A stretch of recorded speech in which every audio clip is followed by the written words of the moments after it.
here at Supernova for the ESL AUNZ Finals with Respawn Ninja, interviewing Sterling, now of Grayhound. Look at that, you've sort of had a pretty interesting path to this spot in Grayhound.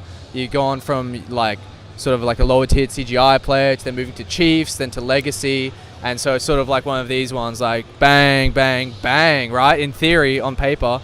How has this journey been to Grayhound, and could you maybe like outline some of the details of how it all happened? I think like I joined Legacy after getting removed from Chiefs, and I grinded pretty hard, and I'd say like playing at IEM Sydney had a huge part in it.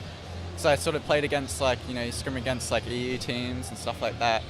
And you sort of realise that, there's not that much of a difference between you and them. Yeah. Like it gives you a big confidence boost. Like, like if I can frag whatever that player is, I can do it versus anyone.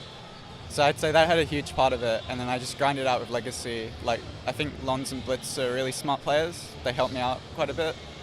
And yeah. Good. Interesting to hear, because I know, at least from I hear, like Lons doesn't necessarily might have better understanding of how to use riflers than AWPers per se. And so what was it like being an AWPer under his system? I had a lot of freedom, I think. Yeah. He like changes it up based on like what players he has, like what strengths there are within the squad, and I had a fun time playing under him. That's pretty much it, yeah. Sure. And so comparing Lonza's system to the one you have in Grayhound, what are the biggest differences? I think in Grayhound I have like even more freedom than like say in there.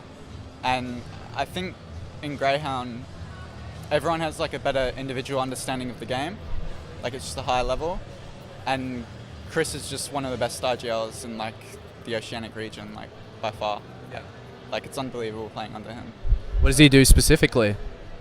I think he's just really good at like outlining like how he wants to play, like making sure everything. He's like a perfectionist, really. Like like he's making sure that we're like dry running everything correctly. If there's a mistake, it's like instantly fixed, stuff like that. And obviously you're replacing sort of one of the poster boys of Australian CS, right? Pretty big. New Zealand CS. Yeah, New Zealand CS, just the correction right there.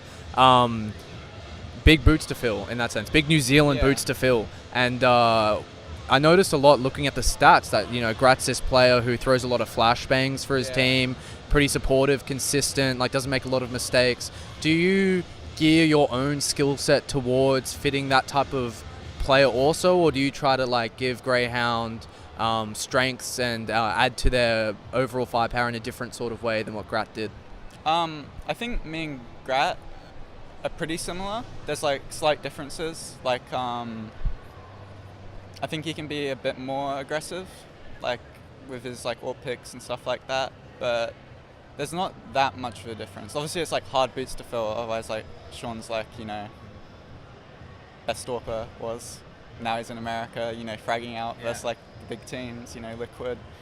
So it's big boots to fill, but I feel like I can definitely fill them. Like. And I understand, especially under Tux, he has commented on your like sort of passivity as an AWPer and how that was sort of one of the problematic areas within the Chiefs lineup, at least how he conceptualized the problems of the team. Is that something that grinding with Legacy helped in that sense, like being more confident and more aggressive in taking shots? Or is it something that you might have an issue with playing on a high level with Grayhound? I feel like obviously it helped playing in Legacy, like being given more freedom and stuff like that. But I think it's just like, it's hard to be like aggressive and stuff when you've already got like many aggressive players in the team. Like, I feel like in Chiefs, like there are already that many aggressive players. It's like harder to, go for those picks when someone else is like doing something that conflicts with it. Obviously there's stuff like that, and I think that was pretty much it. For sure.